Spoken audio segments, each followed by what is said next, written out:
ಎಲ್ರಿಗೂ ನಮಸ್ಕಾರ. Welcome back to some YouTube channel. ಎಲ್ಲರೂ ಹೇಗಿದ್ದೀರಾ? ಚೆನ್ನಾಗಿದ್ದೀರಾ ಅಂದ್ಕೊಂಡು ಇವತ್ತೊಂದು ಡೈಲಿ ವ್ಲಾಗ್, ಏಕಾದಶಿ ದಿನದ ವ್ಲಾಗ್, ಶನಿವಾರದ ವ್ಲಾಗ್ ಸ್ವಲ್ಪ ಲೇಟಾಗಿ ಬರ್ತಿದೆ. ಹಸ್ಬೆಂಡ್ಗೆ ಸ್ವಲ್ಪ ಕೆಲಸ ಇತ್ತು ಅಂತ ಆಚೆ ಹೋಗಿದ್ರು, ಹಾಗಾಗಿ ಮನೆಯಲ್ಲಿ ಪೂಜೆ ಮಾಡೋಣ ಅಂತೇಳಿ ನಾನು ರೆಡಿ ಮಾಡ್ತಾ ಇದ್ದೆ. ಫಸ್ಟಿಗೆ ಮನೆ ಕ್ಲೀನ್ ಮಾಡಿ ಸಾಮಾನ್ಯಕ್ಕೆ ಸ್ನಾನ ಮಾಡಿಸಿ, ಸೊ ಹೀಗೆ ದಿನ ಶುರು ಆಗಿದೆ. ಫ್ಯಾಮಿಲಿ ಸಾಮಾನ್ಯವ್ರು ರೆಡಿ ಆಗಿದ್ದಾಯಿತು. ಇನ್ನು ನಾನು ಫ್ರೆಶ್ ಆಗಿ ಸ್ನಾನ ಮಾಡಿ ಪೂಜೆ ಮಾಡಿ ಎಲ್ಲ ಕೆಲಸಗಳು ಮುಗಿಸ್ಬೇಕು. ಇವತ್ತು ಏಕಾದಶಿ ಇದೆ, ಸೊ ಏಕಾದಶಿ ದಿನದ ವ್ಲಾಗ್. ಹಾಯ್ ಮಾಡ್ಬೇಕಂದ hi hi hi hi. Full ready ಆಗ್ಬಿಟ್ಟು ಮಿಂಚಿಂಗಲ್ಲಿದ್ದಾರೆ, ಫುಲ್ ಮಿಂಚಿಂಗ್ ಇವತ್ತು. ಸೊ ಸಾಮಾನ್ಯರು ರೆಡಿ ಆಗಿದ್ದಾಯಿತು. ನಾನು ಮನೆಯೆಲ್ಲ ಒರೆಸಿದ್ದೀನಿ, ಕಂಪ್ಲೀಟಾಗಿ ಮನೆಯೆಲ್ಲ ಒರೆಸಿ ಅಡುಗೆ ಮನೆ ಕ್ಲೀನ್ ಮಾಡಿ ಎಲ್ಲ ಮಾಡಿಟ್ಟಿದ್ದೀನಿ. ಇವಾಗ ನಾನು ಸ್ನಾನ ಮಾಡ್ಕೊಂಡು ದೇವ್ರ ಮನೆ ಕ್ಲೀನ್ ಮಾಡಿಬಿಟ್ಟು ಪೂಜೆ ಮಾಡೋದಷ್ಟೇ ಕೆಲಸ. ಟಿಫನ್ ಮಾಡಿಲ್ಲ, ಹಸ್ಬೆಂಡ್ ಸ್ವಲ್ಪ ಕೆಲಸ ಇದೆ ಅಂತ ಆಚೆ ಹೋಗಿದ್ದಾರೆ. ಸೊ ಹಾಗಾಗಿ ನಾವಿಬ್ಬರಷ್ಟೇ. ಇವಾಗ ಟಿಫನ್ಗೆ ನೋಡೋಣ, ಮ್ಯಾಗಿ ಬೇಕು ಅಂತ ಇದ್ದೀನಿ. ಸಾಮಾನ್ಯ ಮ್ಯಾಗಿ ಮಾಡೋದಾ ಇಲ್ಲ ಅಂದರೆ ಹೊರಗಡೆ ಹೋಟೆಲ್ಗೆ ಹೋಗಿ ತಿನ್ಕೊಬರೋದಾ ಅಂತ ಗೊತ್ತಿಲ್ಲ. ಪೂಜೆ ಮಾಡ್ಬಿಟ್ಟು ನೋಡ್ತೀವಿ, ಆದರೆ ಹೊರಗಡೆ ಹೋಗಿ ತಿನ್ಕೊಬರ್ತೀವಿ, ಇಲ್ಲ ಮ್ಯಾಗಿ ಮಾಡ್ತೀನಿ. ಸಾಮಾನ್ಯಕ್ಕೆ ಮ್ಯಾಗಿ ಬೇಕಂತೆ. ಆ್ಯಂಡ್ ಸಾಮಾನ್ಯಕ್ಕೆ ಕ್ರಿಸ್ಮಸ್ ಹಾಲಿಡೇಸ್ ಗೊತ್ತಿಲ್ವಲ್ಲ, ಎಲ್ಲಿದೆ ಸಾಮಾನ್ಯಕ್ಕೆ ಕ್ರಿಸ್ಮಸ್ ಹಾಲಿಡೇಸ್ ಕೂಡ ಸ್ಟಾರ್ಟ್ ಆಗಿದೆ.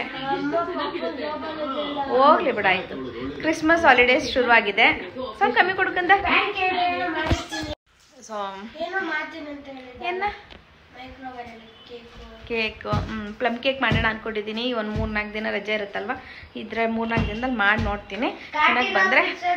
ಚೆನ್ನಾಗಿ ಬಂದರೆ ನಿಮ್ಮ ಜೊತೆಗೂ ಶೇರ್ ಮಾಡ್ತೀನಿ. ಸಾಮಾನ್ಯಕ್ಕೆ ಕ್ರಿಸ್ಮಸ್ ಹಾಲಿಡೇಸ್ 10 ಡೇಸ್ ಕೊಟ್ಟಿದ್ದಾರೆ. 2ನೇ ತಾರೀಕೆ ಹೋಗೋದು.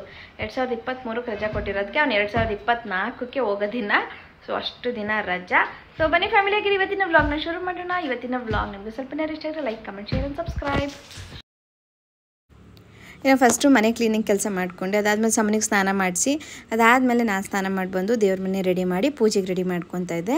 ಮನೇಲಿ ಟಿಫನ್ ಮಾಡೋದು ಬೇಡ ಅಂತ ಅಂದ್ಕೊಂಡ್ವಿ. ಸಾಮಾನ್ಯ ಮೊದಲಿಗೆ ಮ್ಯಾಗಿ ಮಾಡಿಕೊಡಮ್ಮ ಅಂತ ಹೇಳ್ದೆ. ಅದಾದಮೇಲೆ ಬೇಡ, ಹೊರಗಡೆ ತಿನ್ನೋಣ ಅಂತ ಹೇಳ್ದೆ. ಸರಿ, ಹೊರಗಡೆ ತಾನೇ ಟಿಫಿನ್ಗೆ ಹೋಗ್ತೀವಿ ಅಂತ ಹೇಳ್ಬಿಟ್ಟು ಸ್ವಲ್ಪ ಆರಾಮ ಅನಿಸ್ತು, ಏನು ಕೆಲಸ ಇರಲ್ವಲ್ಲ. ಸೊ ಪೂಜೆ ಮಾಡಿಬಿಟ್ಟು ಹೋದ್ರೆ ಆಯಿತು ಅಂದ್ಕೊಂಡು ಆರಾಮಾಗಿ ಪೂಜೆ ಮಾಡ್ತಾಯಿದ್ದೀವಿ. ನಾವು ಏಕಾದಶಿ ದಿನ ಉಪವಾಸ ಇರೋದು ಅದೆಲ್ಲ ಏನೂ ಅಭ್ಯಾಸ ಇಲ್ಲ ನಮಗೆ. ಅಂದರೆ ಮನೆಗಳಲ್ಲಿ ಮುಂಚೆಯಿಂದ ಆ ಥರದ್ದೇನು ಮಾಡಿರಲ್ಲ, ಹಾಗಾಗಿ ನಾವು ಉಪವಾಸ ಎಲ್ಲ ಏನೂ ಇರೋದಿಲ್ಲ. ಅವತ್ತು ನಾರ್ಮಲ್ ದಿನ ಹೇಗಿರುತ್ತೋ ಅದೇ ರೀತಿ ಪೂಜೆ ಮಾಡ್ತೀನಿ. ಎಕ್ಸ್ಟ್ರಾ ಸ್ಪೆಷಲ್ ಅಂತ ಕೂಡ ಏನೂ ಇರೋದಿಲ್ಲ. ದಿನಾಗಲೂ ಹೇಗೆ ಪೂಜೆ ಮಾಡ್ತೀವಿ ಅದೇ ರೀತಿ ದೇವ್ರ ಸಾಮಾನ್ಯ ತೆಗೆದು ದೇವ್ರ ಮನೆ ಕ್ಲೀನ್ ಮಾಡಿ ಪೂಜೆ ಮಾಡಿ ದೇವಸ್ಥಾನಕ್ಕೆ ಹೋಗಿ ಬರ್ತೀವಿ. ದೇವಸ್ಥಾನಕ್ಕೆ ಹೋಗಬೇಕು ಅಂತ ಹೇಳ್ತಾರಲ್ವ, ವೈಕುಂಠ ಹೋಗಿ ಬರಬೇಕು ಅಂತೇಳಿ. ಹಾಗಾಗಿ ದೇವಸ್ಥಾನಕ್ಕೆ ಹೋಗಿ ಬರೋದಷ್ಟೇ ಎಕ್ಸ್ಟ್ರಾ ಅಂತ ಮಾಡೋದು ಏಕಾದಶಿ ದಿನ. ಸೊ ಮೊದಲಿಗೆ ದೇವ್ರ ಫೋಟೋ ಎಲ್ಲ ಒರೆಸ್ಕೊಂಡು ದೇವ್ರ ಸಾಮಾನು ತೊಳೆದು ಮತ್ತು ಫೋಟೋ ಎಲ್ಲ ಒರೆಸಿ ಅದಕ್ಕೆಲ್ಲ ಅರಿಶಿನ ಕುಂಕುಮ ಎಲ್ಲ ಇಟ್ಟು ಎಲ್ಲನೂ ಕಂಪ್ಲೀಟಾಗಿ ರೆಡಿ ಮಾಡ್ಕೊತೀನಿ. ಅದಾದ್ಮೇಲೆ ಕೂತ್ಕೊಂಡು ಪೂಜೆ ಮಾಡೋದು ಒಂದು 10 ನಿಮಿಷ. ಗಡಿಬಿಡಿ ಏನೂ ಇರೋದಿಲ್ಲ, ಯಾಕೆಂದರೆ ಎಲ್ಲೂ ಹೊರಗಡೆ ಹೋಗಬೇಕು ಅನ್ನೋದಿರೋದಿಲ್ಲ, ಕೆಲಸ ಇರುತ್ತೆ. ಆ ಥರದ್ದೆಲ್ಲ ಏನು ಗಡಿಬಿಡಿ ಇಲ್ಲದೆ ಇರೋದ್ರಿಂದ ಏನು ತುಂಬ ಹಿಂಗೆ ಮಾಡಬೇಕು ಹಾಗೆ ಮಾಡಬೇಕು, ಇವು ಅರ್ಜೆಂಟ್ ಆಗೋಯ್ತು ಅಂತ ಏನಿಲ್ಲ. ಆರಾಮಾಗಿ ಪೂಜೆ ಮಾಡೋದಕ್ಕೆ ಟ್ರೈ ಮಾಡ್ತೀನಿ ಯಾವಾಗ್ಲೂ. ಹಾಗೆ ಸಾಮಾನ್ಯ ಇರೋದ್ರಿಂದ ಇವತ್ತು ಸ್ವಲ್ಪ ಕೆಲಸಗಳು ಈಸಿನೇ ಆಗುತ್ತೆ ಅನ್ಕೊತೀನಿ. ಒಂದೊಂದು ದಿನ ಏನಾದ್ರು ಬೇಕು ಅಂದರೆ ತಂದು ಕೊಡ್ತಾನೆ, ಕೂತ್ಕೊಂಬಿಟ್ಟಿರ್ತೀನಿ. ಎದ್ದೋಗ್ಬೇಕು ಅಂದಾಗ ಸುಮ್ಮನೆ ತಂದು ಕೊಡಪ್ಪ ಅಂದರೆ ತಂದು ಕೊಡ್ತಾನೆ. ಕೆಲವೊಂದು ದಿನ ಮಾತ್ರ, ಕೆಲವೊಂದು ಸತಿ ಅಮ್ಮ ಅನ್ನೋಕ್ಕೆ ಶುರು ಮಾಡಿಬಿಡ್ತಾನೆ. ಬಟ್ ಕೆಲವೊಂದು ದಿನ ಅವನಿಗೆ ಚೆನ್ನಾಗಿದ್ದ ದಿನ ತಂದು ಕೊಡ್ತಾನೆ ಎಲ್ಲನೂ. ಹಂಗಾಗಿ ಸ್ವಲ್ಪ ಕೆಲಸನೂ ಕಡಿಮೆ ಆಯಿತು ಅಂತಲೇ ಅನ್ಕೋಬೋದು. ಇನ್ನು ಮನೇಲಿ ಪೂಜೆ ಮಾಡಿ ದೇವಸ್ಥಾನಕ್ಕೆ ಹೋಗೋಣ ಅಂಥೇಳಿ ಹೋದ್ವಿ. ಮನೆ ಹತ್ರ ಇರೋ ರಾಘವೇಂದ್ರ ಸ್ವಾಮಿ ಮಠಕ್ಕೆ ಹೋಗ್ಬಿಟ್ಟು ಅದಾದಮೇಲೆ ಟಿಫನ್ ಮಾಡ್ಕೊಂಬರೋಣ ಅಂತೇಳಿ. ಯಾಕಂದರೆ ಹಸ್ಬೆಂಡ್ ಬಂದಮೇಲೆ ನಾವು ಸಂಜೆ ಶ್ರೀನಿವಾಸ ದೇವ್ರನ್ನ ನೋಡೋಕ್ಕೆ ಹೋಗೋಣ, ದೇವಸ್ಥಾನಕ್ಕೆ ಹೋಗೋಣ ಅಂತ ಅಂದ್ಕೊಂಡಿದ್ದು. ಹಾಗಾಗಿ ಫಸ್ಟಿಗೆ ನಾವು ಬೆಳಿಗ್ಗೆ ಪೂಜೆ ಮಾಡಿದ್ವಲ್ಲ ಮನೆಯಲ್ಲಿ, ಇಬ್ಬರು ಟಿಫನ್ ಕೂಡ ಮಾಡಿರಲಿಲ್ಲ. ಹಾಗಾಗಿ ಮಠಕ್ಕೆ ಹೋಗ್ಬಿಟ್ಟು ಹೋಗೋಣ ಅಂತ ಹೇಳ್ಬಿಟ್ಟು ಪೂಜೆ ಮಾಡ್ತಾಯಿದ್ದೀನಿ. ಸೊ ನೀವೆಲ್ಲ ಏಕಾದಶಿ ಹೇಗೆ ಸೆಲೆಬ್ರೇಟ್ ಮಾಡ್ತೀರಾ? ಒಂದೊಂದು ಕಡೆ ಒಂದೊಂದು ರೀತಿ ಇರುತ್ತೆ ಅಂತ ಅಂದ್ಕೊತೀನಿ. ನೀವೆಲ್ಲ ಹೇಗೆ ಸೆಲೆಬ್ರೇಟ್ ಮಾಡ್ತೀರಾ ಅಂತ ನನಗೆ ಕಮೆಂಟಲ್ಲಿ ತಿಳಿಸಿ. ಹಾಗೆ ಅವತ್ತು ಏಕಾದಶಿ ಇದ್ದಿದ್ದರಿಂದ ಏಕಾದಶಿ ದಿನ ರಾಯರಿಗೆ ಹೂವು ಏನೋ ಅರ್ಪಿಸೋಂಗಿಲ್ಲ ಅಂತ ಹೇಳ್ತಾರೆ. ಹಾಗಾಗಿ ತುಳಸಿ ಮಾತ್ರ ಹಾಕ್ತೀನಿ, ತುಳಸಿ ಮಾತ್ರ ಇಟ್ಟು ಪೂಜೆ ಮಾಡ್ತೀನಿ. ಇದು ನನಗೂ ಗೊತ್ತಿರಲಿಲ್ಲ, ನನಗೂ ಇತ್ತೀಚೆಗೆ ಗೊತ್ತಾಗಿದ್ದು. ಗೊತ್ತಿಲ್ಲದೆ ಆದರೆ ಪರವಾಗಿಲ್ಲ, ಗೊತ್ತಿದ್ದ ಮೇಲೆ ಮಾಡಬಾರ್ದು ಅನ್ನೋದಷ್ಟೇ. ಗೊತ್ತಿಲ್ಲದೇ ಪರವಾಗಿಲ್ಲ. ಈಗ ಗೊತ್ತೇ ಇರಲ್ಲ, ನಾವು ಹೂವು ಇಟ್ಟು ಪೂಜೆ ಮಾಡ್ತಾ ಇರ್ತೀವಿ ಅಂದರೆ ಅದು ಅಪರಾಧ ಅಂತೂ ಖಂಡಿತವಾಗ್ಲೂ ಅಲ್ಲ. ಬಟ್ ಗೊತ್ತಿದ್ದ ಮೇಲೆ ಅದನ್ನು ಅವಾಯ್ಡ್ ಮಾಡೋಣ ಅಷ್ಟೇ. ಇನ್ನು ದೇವ್ರ ಮನೆಯೆಲ್ಲ ಕಂಪ್ಲೀಟಾಗಿ ಕ್ಲೀನ್ ಮಾಡಿದ್ದಾಯಿತು, ರೆಡಿ ಮಾಡಿದ್ದಾಯಿತು. ಇನ್ನು ಮನೆಯಲ್ಲಿ ಪೂಜೆ ಹೊಸ್ಲಿಗೆ ಅರಿಶಿನ ಕುಂಕುಮ ಎಲ್ಲ ಇಟ್ಟು ರಂಗೋಲಿ ಹಾಕಿ ಪೂಜೆ ಮಾಡೋದಷ್ಟೇ. ನನಗೆ ತುಂಬ ಚೆನ್ನಾಗಿ ರಂಗೋಲಿ ಎಲ್ಲ ಹಾಕೋಕ್ಕೆ ಬರೋದಿಲ್ಲ. ನಾನು ಯಾವಾಗಲೂ ಹೇಳ್ತಾನೆ ಇರ್ತೀನಿ, ನನಗೆ ಈ ಡ್ರಾಯಿಂಗ್ ಮಾಡೋದು, ರಂಗೋಲಿ ಹಾಕೋದು ಇದರಲ್ಲೆಲ್ಲ ಸ್ವಲ್ಪ ಹಿಂದೆನೇ ನನಗೆ ಅಷ್ಟು ಚೆನ್ನಾಗಿ ಎಳೆ ಎಲ್ಲ ಹಾಕೋಕ್ಕೆ ಬರೋಲ್ಲ. ಏನೋ ಗೊತ್ತಿರೋದ್ರಲ್ಲಿ 1-2 ಗೊತ್ತಿರುತ್ತೆ, ಅದನ್ನೇ ರಿಪೀಟೆಡ್ಲಿ ಹಾಕ್ತಾ ಇರ್ತೀನಿ. ನನಗೇನೋ ಮುಂಚೆಯಿಂದನೂ ಅದು ರಂಗೋಲಿ ಎಲ್ಲ ಹಾಕೋ ಅಭ್ಯಾಸ ಅಥವಾ ಅದೆಲ್ಲ ಸ್ವಲ್ಪ ನನಗೆ ಸೀರೆ ಉಟ್ಕೊಳ್ಳೋದು, ಹೂವು ಕಟ್ಟೋದು ಇವೆಲ್ಲವೂ ಬರೋಲ್ಲ ನನಗೆ. ಹೂವನೂ ಅಷ್ಟೇ, ಒಂದು 3-4 ಹೂವನ್ನ ಕಟ್ಟಿರ್ಬೋದು. 3-4 ಆದಮೇಲೆ ನನಗೆ ಹೂವು ಕಟ್ಟೋಕ್ಕಾಗಲ್ಲ, ಮುಂದಕ್ಕೆ ಹೋಗಲ್ಲ, ಅದು ಬಿದ್ದೋಗ್ಬಿಡ್ತಾ ಇರ್ತದೆ. ಸೊ ಕೆಲವೊಂದು ವಿಷಯಗಳು ಸ್ವಲ್ಪ ಹಿಂದೆನೇ ನಾನು ಅದನ್ನು ಕಲಿಬೇಕು ಅನ್ನೋ ಇಂಟ್ರೆಸ್ಟು ಬಂದಿಲ್ಲ ನನಗೆ, ಕಲಿತೂ ಇಲ್ಲ. ಇಂಟ್ರೆಸ್ಟ್ ಬಂದರೆ ಕಲಿಬೋದೇನೋ, ಬಟ್ ನನಗೆ ಇಂಟ್ರೆಸ್ಟ್ ಇಲ್ಲದೆ ಇರೋದ್ರಿಂದ ಕಲ್ತಿಲ್ಲ. ಇನ್ನು ಹೊಸ್ಲಿಗೆ ಹೊಸ್ಲು ಮುಂದೆ ಅಂದರೆ ಮನೆ ಮುಂದೆ ರಂಗೋಲಿ ಹಾಕಬೇಕು ಅಂತೇಳಿ ಒಂದು ಸಿಂಪಲಾಗಿ ಒಂದು ರಂಗೋಲಿ ಹಾಕ್ಕೊಳಕ್ಕಂತೂ ಬರುತ್ತೆ. ಮ್ಯಾನೇಜಬಲ್ ಅಂತೂ ಎಲ್ಲನೂ ಮಾಡ್ತೀನಿ. ಅದರಲ್ಲಿ ತುಂಬ ಎಕ್ಸ್ಪರ್ಟ್ ಥರ ನನಗೆ ಕೆಲವೊಂದು ಕೆಲಸಗಳು ಬರೋದಿಲ್ಲ. ಸೊ ಮನೆ ಮುಂದೆ ರಂಗೋಲಿ ಹಾಕಿ ದೀಪ ಹಚ್ಚಿ ಆಯ್ತು ಎಲ್ಲ ಕೆಲಸಗಳು. ಸಾಮಾನ್ಯವನ್ನು ಪೂಜೆ ಮಾಡಿ ಒಂಥರ ಚೆನ್ನಾಗಿರುತ್ತೆ. ದೇವ್ರ ಮನೆಯೆಲ್ಲ ಕ್ಲೀನ್ ಮಾಡಿ ಪೂಜೆ ಮಾಡೋ ದಿನವೇ ಒಂಥರ ಚೆನ್ನಾಗಿರುತ್ತೆ. ನನಗೆ ಯಾವಾಗಲೂ ಆ ಡಿಫ್ರೆನ್ಸ್ ಗೊತ್ತಾಗ್ತಾ ಇರುತ್ತೆ. ಈಗ ಕೆಲವೊಂದು ದಿನ ದೇವ್ರ ಸಾಮಾನೆಲ್ಲ ತೆಗಿಯಲ್ಲ, ಹಾಗೆ ಪೂಜೆ ಮಾಡಿರ್ತೀವಿ. ಅವತ್ತಿಗೂ ದೇವ್ರ ಸಾಮಾನು ತೆಗೆದು ಪೂಜೆ ಮಾಡೋ ದಿನಕ್ಕೂ ಸ್ವಲ್ಪ ವ್ಯತ್ಯಾಸನೇ ಇರುತ್ತೆ. ಆ ವ್ಯತ್ಯಾಸ ನನಗೆ ಅನಿಸಿದೆ. ನಿಮಗೂ ಈ ರೀತಿ ನೋಟಿಸ್ ಮಾಡಿದ್ದೀರಾ ಅಂತ ಕಮೆಂಟಲ್ಲಿ ತಿಳಿಸಿ. ಪೂಜೆ ಮಾಡಿಬಿಟ್ಟು ಇನ್ನು ಹೊರಟಿದ್ದೀವಿ. ಹಸ್ಬೆಂಡ್ ಬರೋ ಸ್ವಲ್ಪ ಲೇಟ್ ಆಯಿತು, ಹಾಗಾಗಿ ನಾವಿಬ್ಬರೇ ಹೋಗಿ ಟಿಫಿನ್ ಮಾಡ್ಕೊಂಬರೋಣ ಅಂತೇಳ್ಬಿಟ್ಟು ಹೊರಟಿದ್ದೀವಿ. ಇನ್ನು ಸಾಮಾನ್ಯ ನಾನು ಇಬ್ಬರು ಹೊರಗಡೆ ಓಡಾಡೋದು ನನಗೊಂಥರ ಖುಷಿ. ನಾವಿಬ್ಬರೇ ಹೊರಗಡೆ ಹೋಗೋದು, ನಾವಿಬ್ಬರೇ ಟಿಫಿನ್ ಮಾಡ್ಕೊಬರೋದು ಅಥವಾ ಸುತ್ತಾಡೋದು ಇದೆಲ್ಲ ನಂಗೆ ತುಂಬ ಖುಷಿ ಕೊಡುತ್ತೆ, ಮುಂಚೆಯಿಂದನೂ ಅಷ್ಟೇ. ಸೊ ಇವತ್ತು ಹಾಗೆ ಸಖತ್ ಖುಷಿ, ಯಾಕಂದರೆ ಸಾಮಾನ್ಯ ನಾನು ಇಬ್ಬರೇ ಆಚೆ ಹೋಗ್ತಾ ಇದ್ದೀವಿ ಅಂತೇಳಿ. ಸೊ ಆಮೇಲೆ ಮನೆ ಕೆಲಸಗಳು ಅಂದರೆ ಪೂಜೆ ಕೆಲಸ ಮುಗೀತು. ಹೊರಗಡೆ ಹೋಗಿ ಟಿಫಿನ್ ಮಾಡ್ಕೊ ಸಾಮಾನ್ಯ ಮ್ಯಾಗಿ ಮಾಡಮ್ಮ ಅಂದ, ಇವಾಗೇನೋ ಬೇಡ ಅಂದ್ಬಿಟ್ಟು ಹೊರಗಡೆ ಹೋಗೋಣ ಅಂತ ಹೇಳಿದ್ದಾರೆ. ಸೊ ಅದಕ್ಕೆ ಹೊರಗಡೆನೇ ಹೋಗಿ ತಿನ್ಕೊಂಡು ಹಾಗೆ ದೇವಸ್ಥಾನಕ್ಕೆ ಹೋಗಿ ಬರೋಣ ಅಂತ. ಇವತ್ತು ಏಕಾದಶಿ ಇರೋದ್ರಿಂದ ಹಸ್ಬೆಂಡ್ ಬಂದ್ಮೇಲೆ ಸಂಜೆ ವೆಂಕಟೇಶ್ವರ ಸ್ವಾಮಿ ದೇವಸ್ಥಾನಕ್ಕೆ ಹೋಗಬೇಕು. ಇವಾಗ ಇಲ್ಲೇ ಮನೆ ಹತ್ರ ರಾಘವೇಂದ್ರ ಸ್ವಾಮಿ ಮಠ ಇದೆ, ಅಲ್ಲಿ ಹೋಗ್ಬಿಟ್ಟು ನಾವು ಹಾಗೆ ಟಿಫಿನ್ ಮಾಡ್ಕೊಂಡು ಬರ್ತೀವಿ. ಬಾಕಂದ ಯಾಕಮ್ಮ? ಸೊ ನಾನು ನನ್ನ ಮಗ ಸ್ವಲ್ಪ ಮ್ಯಾಚಿಂಗ್ ಇರುತ್ತೆ. ಬಳಿ ನೋಡೋಣ. ಬ್ಲೂ ಬ್ಲೂ ಬ್ಲೂ ನಾನು ರೆಡ್, ನಿನ್ ಬ್ಲೂ ಎಲ್ಲಮ್ಮ ಒಂದು ಮತ್ತ. ಹಾಗೆ ಕೀರ್ತಿ ಕಂಬಳೆ ಅವರು ಹಾಯ್ ಹೇಳ್ಸಿ ಸಮನ್ಯು ಕೈಲಿ ಅಂತ ಹೇಳಿದ್ರಿ. ಸೊ ನಮ್ಮ ಕಡೆಯಿಂದ ಸಮನ್ಯು ಯೂಟ್ಯೂಬ್ ಚಾನಲ್ ಫ್ಯಾಮಿಲಿ ಕಡೆಯಿಂದ ಒಂದು ಬಿಗ್ ಹಾಯ್ ನಿಮಗೆ, ನಿಮ್ಮ ಫ್ಯಾಮಿಲಿಗೆ. ಐ ಹೋಪ್ ನೀವೆಲ್ಲರೂ ಚೆನ್ನಾಗಿದ್ದೀರಾ ಅನ್ಕೊಳ್ತೀನಿ. ಹೀಗೆ ಖುಷಿಯಾಗಿರಿ. ಆ್ಯಂಡ್ ಇವಾಗ ಸಮನ್ಯು ಅವ್ರು ಹೇಳ್ತಾರೆ ಹಾಯ್ ಹೇಳ್ಬಿಟ್ಟು ಕರ್ತಾರೆ. ಹಾಯ್ ಕೀರ್ತಿ ಕಂಬಳೆ ಹಾಯ್, ಕೀರ್ತಿ ಹಾಯ್ ಅಂತ ಹೇಳ್ಬಿಡು. ಕೀರ್ತಿ ಹಾಯ್. ನನಗೆ ಅವ್ರು ನಿಮ್ಮನ್ನ ಏನು ಅನ್ಸ್ಬೇಕು ಎಕ್ಸಾಕ್ಟಾಗಿ ಗೊತ್ತಿಲ್ಲ, ಹಾಗಾಗಿ ನೀವು ಹೆಸರೇ ಹೇಳಿ ಅಂತ ಹೇಳಿದ್ರಿ. ಸೊ ಅವ್ನು ಕೀರ್ತಿ ಅಂತಲೇ ಹೇಳಿದ್ದಾನೆ. ಐ ಹೋಪ್ ನಿಮಗೆ ಖುಷಿಯಾಗಿದೆ ಅನ್ಕೊಳ್ತೀನಿ. ಆ್ಯಂಡ್ ನೀವು ಈ ರೀತಿ ಕಮೆಂಟ್ ಮಾಡೋದ್ರಿಂದ ನನಗೂ ತುಂಬ ಖುಷಿ ಆಗುತ್ತೆ. ನಿಮಗಿಂತ ಜಾಸ್ತಿ ನನಗೆ ಖುಷಿ ಆಗುತ್ತೆ ಅಂತ ಹೇಳ್ಬೋದು. ಸೊ ಲೇಟ್ ಮಾಡೋದು ಬೇಡ, ಆಲ್ರೆಡಿ 10:30 ಹೋಗಿ ಟಿಫಿನ್ ಮಾಡಿಕೊಂಡು ಮತ್ತೆ ಬ್ಲಾಗ್ ಕಂಟಿನ್ಯೂ ಮಾಡ್ತೀನಿ. ಇನ್ನು ದೇವಸ್ಥಾನಕ್ಕೆ ಹೋಗಿ ಅಲ್ಲಿಂದ ನಾವು ಟಿಫಿನ್ ಮಾಡೋಣ ಅಂತ ಶಾಂತಿಸಾಗರ್ಗೆ ಹೋದ್ವಿ. ಇವತ್ತು ನಾನು ಸಾಮಾನ್ಯ ಇಬ್ಬರೇ ಇದ್ದಿದ್ದು. ಸೊ ನಾನು ದೋಸೆ ತೊಗೊಂಡೆ, ಸಾಮಾನ್ಯ ಪೂರಿ ತೊಗೊಂಡೆ. ಸ್ವಲ್ಪ ಕೆಮ್ತಾಯಿದ್ದ, ಬೇಡ ಕಣಪ್ಪ ಅಂದರೂ ಕೇಳಲಿಲ್ಲ. ಅಮ್ಮ ಪ್ಲೀಸ್ ಅನ್ನೋಕ್ಕೆ ಶುರು ಮಾಡ್ದೆ. ಓಕೆ ಆಯಿತು ಅಂದ್ಬಿಟ್ಟು ಪೂರಿನೇ ತಿನ್ನಪ್ಪ ಅಂತ ಹೇಳ್ಬಿಟ್ಟು. ದೋಸೆನೂ ಅಷ್ಟೇ ತುಂಬಾ ಚೆನ್ನಾಗಿತ್ತು ಇವತ್ತು. ಹಾಗೆ ಹಸ್ಬೆಂಡ್ನು ಕೂಡ ಮಿಸ್ ಮಾಡ್ಕೊತಾ ಇದ್ವಿ, ಯಾಕಂದರೆ ನಾವು 3 ಜನ ಒಟ್ಟಿಗೆ ಹೋಗ್ತಿದ್ವಲ್ಲ. ಸೊ ಇವತ್ತಿಬ್ಬರೇ ಹೋಗಿದ್ರಿಂದ ಸ್ವಲ್ಪ ಮಿಸ್ ಮಾಡ್ಕೊತಿದ್ವಿ. ಇನ್ನು ಇಬ್ಬರೂ ಟಿಫನ್ ಮುಗಿಸ್ಕೊಂಡು ಒಂದು ಸ್ಟ್ರಾಂಗಾಗಿ ಕಾಫಿ ಕುಡ್ಕೊಂಡು ನಾವು ಮನೆಗೆ ಬಂದ್ವಿ. ಮನೆಗೆ ಬಂದಮೇಲೆ ಮತ್ತೆ ಸಾಮಾನ್ಯವಾಗಿ ಓದಿಸೋ ಕೆಲಸ. ಬೆಳಿಗ್ಗೆಗೆ ಅವ್ನಿಗೆ ಅಬಾಕಸ್ ಎಕ್ಸಾಮ್ ಇತ್ತು, ಹಾಗಾಗಿ ಓದಿಸಿ ಪ್ರಾಕ್ಟೀಸ್ ಮಾಡಿಸ್ಬೇಕಿತ್ತು. ಸೊ ಇದೆಲ್ಲ ಕೆಲಸದ ಮಧ್ಯದಲ್ಲಿ ದೇವಸ್ಥಾನಕ್ಕೆ ಹೋಗಿ ಬರಬೇಕಿತ್ತು. ಇನ್ನೂ ತುಂಬ ಕೆಲಸಗಳು ಬಾಕಿ ಇತ್ತು. ಆಮೇಲೆ ಟಿಫನ್ ಎಲ್ಲ ಮುಗಿಸ್ಕೊಂಡು ಬಂದಿದ್ದಾಯಿತು. ಇವಾಗ ಸಾಮಾನ್ಯಕ್ಕೆ ಸ್ವಲ್ಪ ಓದಿಸ್ಬೇಕು. ನಾಳೆ ಎಕ್ಸಾಮ್ ಇದೆ. ಏನು ಎಕ್ಸಾಮ್ ಅಂದರೆ ಅಬಾಕಸ್ ಎಕ್ಸಾಮ್. ಸೊ ಅಬಾಕಸ್ ಬಗ್ಗೆ ತುಂಬ ಜನ ಕೇಳ್ತಾ ಇದ್ರಿ, ಹೇಗದು ಕ್ಲಾಸ್ ವೈಸ ಸ್ಕೂಲ್ ಕಳ್ಸೋದ ಹೇಗೆ ಅಂತ. ಅಬಾಕಸ್ ಬಂದು ಒಂದು ಅಡಿಷ್ನಲ್ ಕ್ಲಾಸ್. ಅಲ್ಲಿ ನಿಮಗೆ ಮ್ಯಾಥಮೆಟಿಕ್ಸ್ಗೆ ಮತ್ತು ಇಂಗ್ಲೀಷ್ ಎರಡಕ್ಕೂ ಕೂಡ ಟ್ರೈನ್ ಆಗ್ತಾರೆ. ಓನ್ಲಿ ಟೈಮ್ ಬಂದು ಇವಾಗ 2:15. ಅಡುಗೆ ಕೂಡ ಮಾಡಿಲ್ಲ, ಇನ್ನೂ ಹಸ್ಬೆಂಡ್ ಬಂದರು. ಇವಾಗ ಬೇಗ ಪಟಾಪಟ ಅಂತ ಅಡುಗೆ ಮಾಡಿ ಊಟ ಮಾಡಿಬಿಟ್ಟು ದೇವಸ್ಥಾನಕ್ಕೆ ಹೋಗಬೇಕು. ಅದಕ್ಕೆ ಲೈಟಾಗಿ ಟೊಮೊಟೊ ಬಾತ್ ಮಾಡೋಣ ಅಂತ ಅಂದ್ಕೊಂಡು ಮಾಡ್ತಾ ಇದ್ದೀನಿ. ರಸಮ್ ಏನಾದ್ರು ಮಾಡೋಣ ಅಂದ್ಕೊಂಡೆ, ರೈಸ್ ಬೇರೆ ಮತ್ತು ರಸಮ್ ಬೇರೆ ಎಲ್ಲ ಮಾಡಬೇಕು. ಯಾಕೆ ಟೊಮೊಟೊ ಬಾತ್ ಮಾಡಿಬಿಡೋಣ ಅಂತ ಪಟಾಪಟ್ ಅಂತ. ಕರೆಕ್ಟಾಗಿ 2:35 ಆಗಿದೆ ಟೈಮು. ಬೇಗ ಮಾಡಿಬಿಡ್ತೀನಿ. ಶುಂಠಿ ಬೆಳ್ಳುಳ್ಳಿ ಪೇಸ್ಟ್ ಇದೆ, ಸ್ವಲ್ಪ ಕಟ್ ಮಾಡಿ ಹಾಕ್ಬಿಟ್ಟು ಪಟ್ ಅಂತ ಟೊಮೊಟೊ ಬಾತ್ ರೆಡಿ ಆಗುತ್ತೆ. ಸೊ ಎಷ್ಟು ಬೇಗ ಆಗುತ್ತೆ ನೋಡೋಣ.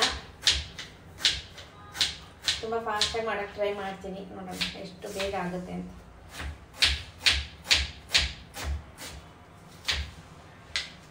ಏನಿಲ್ಲ, ಒಂದು 2 ಟೊಮೊಟೊ ತೊಗೊಂಡ್ರೆ ಸಾಕಾಗುತ್ತೆ. ನಾನು 3 ಟೊಮೊಟೊ ತೊಗೊಂಡಿದ್ದೀನಿ, ನೀವು 2 ತೊಗೊಂಡ್ರು ಸಾಕಾಗುತ್ತೆ. 1 ಈರುಳ್ಳಿ ತೊಗೊಂಡ್ರೆ ಸಾಕಾಗುತ್ತೆ. ಕಟ್ ಮಾಡಿದ್ಯಾ ಫಟಾಫಟ್ ಅಂತ ಒಗ್ಗರಣೆ ಮಾಡಿಬಿಟ್ಟು ರೈಸ್ ಅದಕ್ಕೆ ಹಾಕಿದ್ರೆ ಮುಗೀತು. ಬಾತ್ ರೆಡಿ. ಬಾತ್ ಹಾಂ ಏನ್ಕಂದ?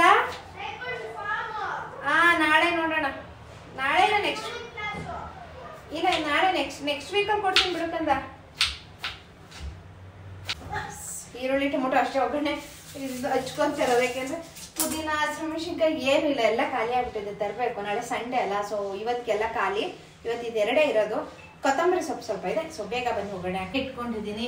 ಎಣ್ಣೆ ಸ್ವಲ್ಪ ಕಾದಿದೆ ಅನ್ನೋದಕ್ಕೆ ಇಲ್ಲಿ ಚಕ್ಕೆ, ಲವಂಗ, ಸೋಂಪು ಕಾಳು, ಕಾಳು ಮೆಣಸು ಇದೆಲ್ಲ ತೊಗೊಂಡಿದ್ದೀನಿ. ಇದನ್ನ ಅದಕ್ಕೆ ಒಗ್ಗರಣೆ ಹಾಕೊಳ್ಳೋದು.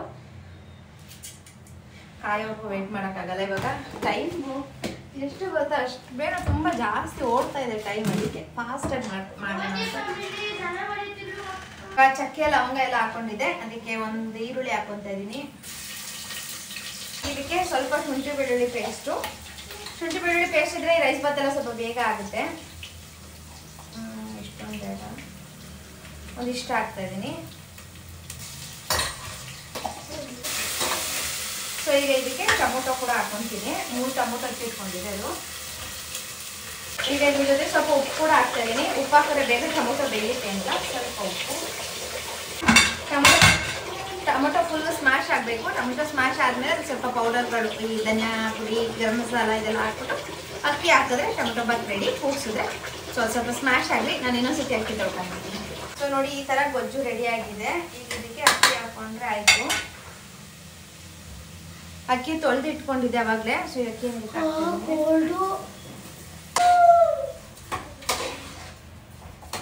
ಈಗ ಇದಕ್ಕೆ ಸ್ವಲ್ಪ ಕೊತ್ತಂಬರಿ ಸೊಪ್ಪು ಹಾಕ್ಬಿಟ್ಟು ನೀರು ಹಾಕಿ ಮುಚ್ಚಿದ್ರೆ ಮುಗೀತು, ಟೊಮೊಟೊ ಬಾತ್ ರೆಡಿ. ಸೊ ಇವಾಗ ಇದು ಬರ್ತಿದೇನು, ಕುದೀತಾ ಇದೆ. 1 ವಿಷಲ್ ಅಥವಾ 2 ವಿಷಲ್ ಬರ್ತಿದ್ರೆ ಸಾಕು ಟೊಮೊಟೊ ಬಾತ್. ಸೊ ಇಲ್ಲಿ ಕೀರ್ ಮಾಡೋಣ ಇದ್ರ ಜೊತೆಗೆ ಅಂದ್ಬಿಟ್ಟು, ಟೊಮೊಟೊ ಬಾತ್ ಜೊತೆಗೆ ಅಂದ್ಬಿಟ್ಟು ದ್ರಾಕ್ಷಿ ಮತ್ತು ಗೋಡಂಬಿ ಹುರ್ಕೊಂಡಿದ್ದೀನಿ. ನೀವು ಪಿಸ್ತಾ, ಬಾದಾಮಿ ಎಲ್ಲ ಹಾಕೋಬೋದು. ನಾನು ಇವಾಗ ಅವೆಲ್ಲ ಬಿಡಿಸಿ ಕಟ್ ಮಾಡೋಷ್ಟು ಟೈಮ್ ಇಲ್ಲ ಅಂದ್ಬಿಟ್ಟು ಇವೆರಡು ಹಾಕಿದ್ದೀನಿ. ಜೊತೆಗೆ ಇದು ಶಾವಿಗೆ ಹಾಕಿದ್ದೀನಿ. ಇದು ಏನು ಡ್ರೈ ಶಾವಿಗೆ ಅಲ್ಲ, ಡ್ರೈ ಅಲ್ಲ, ಹುರಿದಿರೋ ಶಾವಿಗೆ, ಫ್ರೈ ಶಾವಿಗೆ. ಈಗ ಇದಕ್ಕೆ ಹಾಲು ಹಾಕೋತಾ ಇದ್ದೀನಿ.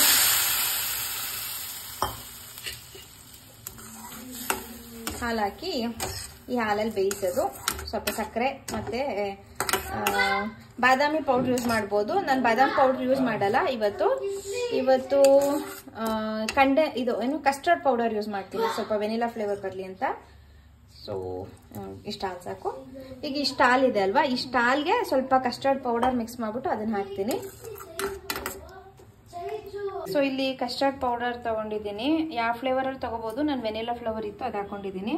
ಅದಕ್ಕೆ ಸ್ವಲ್ಪ ಹಾಲು ಹಾಕ್ಬಿಟ್ಟು ಅದು ಮಿಕ್ಸ್ ಮಾಡಿ ಆಮೇಲೆ ಪಾಯಸಕ್ಕೆ ಹಾಕಬೇಕು, ಇಲ್ಲಾಂದ್ರೆ ಗಂಟು ಆಗ್ಬಿಡುತ್ತೆ ಅಂತ. ಇದೆಲ್ಲ ಹೋಗಿಸ್ಬೇಕು. ಇದಕ್ಕೆ ಹಾಕ್ಬಿಟ್ಟು ಚೆನ್ನಾಗಿ ಮಿಕ್ಸ್ ಮಾಡೋದು, ಗಂಟೆ ಆಗ್ದಂಗೆ. ಡೈರೆಕ್ಟಾಗಿ ಪುಡಿನ ಹಾಲ್ಗೆ ಹಾಕಿದ್ರೆ ಗಂಟೆ ಆಗ್ಬಿಡುತ್ತೆ. ಅದಕ್ಕೆ ಸ್ವಲ್ಪ ಹಸಿ ಹಾಲ್ಗೆ ಹಾಕ್ಬಿಟ್ಟು ಗಂಟೆಲ್ಲ ಹೋಗಿಸಿ ಆಮೇಲೆ ಇದಕ್ಕೆ ಹಾಕೋದು. ಸೊ ಪಾಯಸ ರೆಡಿ.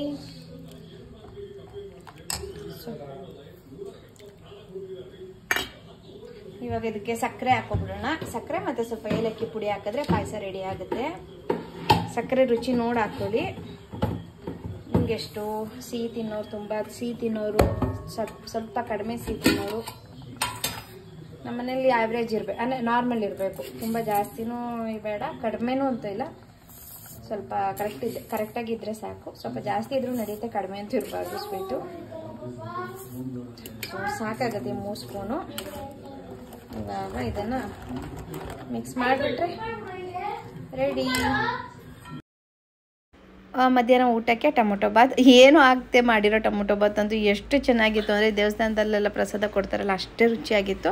ಹಾಗೆ ಶಾವಿಗೆ ಪಾಯಸ, ಹಾಲ್ಕೀರು ಅದು ಅಷ್ಟೇ ತುಂಬ ಚೆನ್ನಾಗಾಗಿತ್ತು. ಸ್ವಲ್ಪನೇ ಮಾಡಿದ್ದಾನೆ, 1 ಟೈಮ್ಗೆ ಆಗೋಷ್ಟು. ಸುಮ್ಮನೆ ಮಾಡಿ ಎಕ್ಸ್ಟ್ರಾ ಹಾಕ್ಕೊಂಡು ಅಂತ ಹೇಳ್ಬಿಟ್ಟು ಸ್ವಲ್ಪನೇ ಮಾಡಿ ಮಧ್ಯಾಹ್ನ ಊಟ ಮುಗಿಸ್ಕೊಂಡ್ವಿ. ಅರ್ಜೆಂಟಲ್ಲಿ ಮಾಡಿದ್ರೂ ಕೆಲವೊಂದು ಸತಿ ಅಡುಗೆಗಳು ತುಂಬ ಚೆನ್ನಾಗುತ್ತೆ ಅಂತಾರಲ್ಲ, ಆ ಥರ ಆಗಿದ್ದು ಅಡುಗೆ. ಸೊ ಊಟ ಮಾಡಿಬಿಟ್ಟು ಅದಾದಮೇಲೆ ದೇವಸ್ಥಾನಕ್ಕೆ ಹೋದ್ವಿ. ಮನೆ ಹತ್ರ ಇರೋ ಒಂದು ದೇವಸ್ಥಾನದಲ್ಲಿ, ಅದು ಆಂಜನೇಯ ಸ್ವಾಮಿ ದೇವಸ್ಥಾನ. ಅಲ್ಲೇ ಕೂಡ ವೆಂಕಟೇಶ್ವರ ಸ್ವಾಮಿನೂ ಕೂಡ ಮಾಡಿದರು ಏಕಾದಶಿಗೆ. ದೇವಸ್ಥಾನಕ್ಕೆ ಹೋಗಿ ಚೆನ್ನಾಗಿತ್ತು. ರಶ್ ಏನೂ ಇರಲಿಲ್ಲ. ನಾವು ಮಧ್ಯಾಹ್ನ ಟೈಮ್ನಲ್ಲಿ ಹೋಗಿದ್ದರಿಂದ ಅಷ್ಟು ಕ್ರೌಡ್ ಇರಲಿಲ್ಲ. ದೇವ್ರನ್ನ ಯಾವಾಗಲೂ ಅಷ್ಟೇ ನಾವು ಅಂದ್ಕೊಳ್ಳೋದು, ತುಂಬ ಕ್ರೌಡಲ್ಲಿ ಹೋಗಿ ನೋಡೋದಕ್ಕಿಂತ ಆರಾಮಾಗಿ ಇದ್ದಾಗ, ಬೇರೆ ದಿನ ಆದರೂ ಪರವಾಗಿಲ್ಲ, ಆರಾಮಾಗಿದ್ದಾಗ ಹೋಗಿ ನೋಡಬೇಕು ಅನ್ನೋದೇ ನಾವು ಅಂದ್ಕೊಳ್ಳೋದು ಯಾವಾಗಲೂ ಅಷ್ಟೇ. ಹಾಗಾಗಿ ನಾವು ಆದಷ್ಟು ಈ ಗೌರ್ಮೆಂಟ್ ಹಾಲಿಡೇಸ್ ಇರೋದು ಅಥವಾ ಸ್ಪೆಷಲ್ ಡೇ ಇರೋ ದಿನ ಆಚೆ ಹೋಗೋದು, ದೇವಸ್ಥಾನಗಳಿಗೆ ಹೋಗೋದನ್ನ ಅವಾಯ್ಡ್ ಮಾಡ್ತೀವಿ. ಮಾಡ್ತೀವಿ. ಯಾಕಂದರೆ ತುಂಬ ಕ್ರೌಡ್ ಇರುತ್ತೆ, ಕಣ್ಣು ತುಂಬ ನೋಡೋದಕ್ಕೂ ಬಿಡಲ್ಲ, ಕಾಡ್ತಾ ಇರ್ತಾರೆ, ಹೋಗಿ ಹೋಗಿ ಅಂತ ಇರ್ತಾರೆ. ಅದೇ ನಾವು ಬೇರೆ ದಿನದಲ್ಲಿ ಹೋದರೆ ಆರಾಮಾಗಿ ನಮ್ಗೆ ಎಷ್ಟೊತ್ತು ಬೇಕೋ ಅಷ್ಟೊತ್ತು ದೇವಸ್ಥಾನದಲ್ಲಿ ಕೂತ್ಕೋಬೋದು, ಯಾರೂ ಕೇಳಲ್ಲ ಯಾಕೆ ಕೂತಿದ್ದೀರಾ ಅಂತ.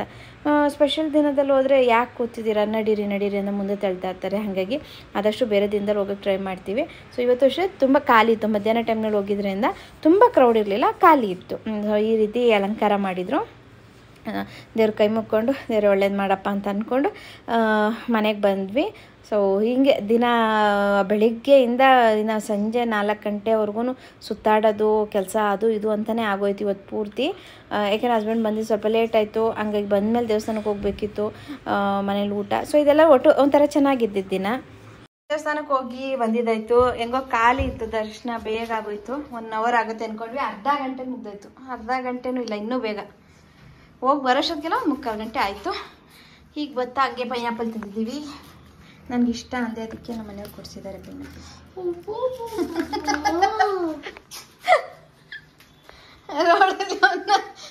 ಇನ್ನೇನು ಅದಕ್ಕೆ ತಾನೇ ತಗೊಳ್ತಿದ್ದು. ಹಂಗೆ ನೋಡ್ದೆ ಸೌನ್ಯ, ಪಪ್ಪ ನಂಗೆ ಇಷ್ಟ ಅಂತ ಕೊಡ್ಸೈತೆ. ನಿನಗೆ ಮಾತ್ರ ಏನು ನೋಡ್ದೆ, ನಿಂಗೆ ಇಷ್ಟ ಅಂದಿದ್ದು ಏನೋ ಒಂದೇ ಒಂದು ಕೊಡ್ಸಿರೋದು ಹೇಳಿ ನೋಡೋಣ. ಹಾಂ ಬೇಡ, ಪೀಸ್ ಮಾಡಿ, ಅಷ್ಟೊಂದು ತಿನ್ನಕ್ಕಾಗಲ್ಲ, ಸ್ವಲ್ಪ ಬಾಕ್ಸ್ ಎತ್ತಿಡ್ಬೇಕು. ಚೆನ್ನಾಗಿತ್ತು ಹಣ್ಣು, ಹಣ್ಣಾಗಿರೋವಿದ್ದು ಕಾಯಿ. ಅದಕ್ಕೆ ಹೌದು, ಬೆಳಿ ಏನು ಬೇಕು ಮೇಡಮ್ ಅಂತ ಕೇಳಬೇಕು. ಏನು ಬೇಕು ಮೇಡಮ್? ನನಗೆ ಒಂದು ಪೈನಾಪಲ್ ಕೊಡಿ ಸರ್. ಒಂದು ಪೈನಾಪಲ್ ರೆಡಿ ಮಾಡ ಬೇಗ.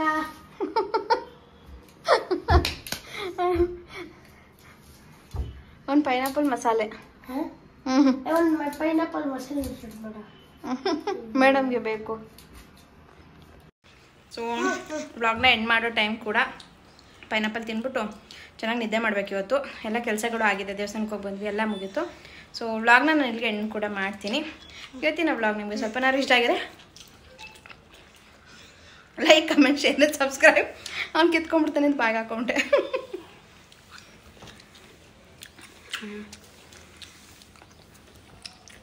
ಸೊ ಮತ್ತೆ ಹೊಸ ವ್ಲಾಗ್ ಜೊತೆ ವಾಪಸ್ ಬರ್ತೀವಿ. ಅಲ್ಲಿವರೆಗೂ ಯಾರೆಲ್ಲ ನೋಡಿದ್ದೀರಾ, ಸಪೋರ್ಟ್ ಮಾಡ್ತಿದ್ದೀರಾ, ಹೀಗೆ ಸಪೋರ್ಟ್ ಮಾಡ್ತೀರಿ. Thank you all.